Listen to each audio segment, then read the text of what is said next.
VS news కి స్వాగతం. Sri Chaitanya school books storage గది సీజ్, నిబంధనలు పాటించకుంటే కఠిన చర్యలు తీసుకుంటాం.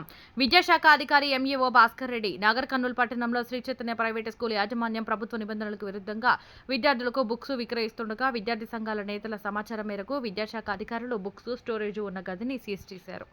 నిబంధనలు పాటించకుంటే కఠిన చర్యలు తీసుకుంటామని విద్యాశాఖ అధికారులు ప్రైవేటు స్కూల్ యాజమాన్యాన్ని హెచ్చరించారు. పుస్తకాలు అమ్ముతున్నారు అని చెప్పేసి తెలంగాణ విద్యార్థి పరిషత్ విద్యార్థి నాయకులు కంప్లైంట్ చేయడం జరిగింది. మరి డిఓ గారు కూడాను ఫోన్ ద్వారా వెళ్ళి విషయం ఏందో కనుక్కోమన్నారు. మరి ఆ పాఠశాలలో బుక్స్ లేవు. మరి వాళ్ళు పాఠశాలలో దగ్గరలో ఉన్న ఒక ఇంట్లో బుక్స్ పెట్టి వాళ్ళ స్కూల్ పేరు మీద బుక్స్ అమ్ముతున్నట్టుగా కొన్ని రిసీట్స్ ఎవిడెన్స్ స్టూడెంట్స్ యూనియన్ వాళ్ళు ఇవ్వడం జరిగింది. దానితో ఆ బుక్స్ ఉన్న ఇంటి దగ్గరికి రావడంతో అక్కడ వాళ్ళు ఎవరు కూడాను లేరు, బుక్స్ అమ్మేటువంటి వాళ్ళు.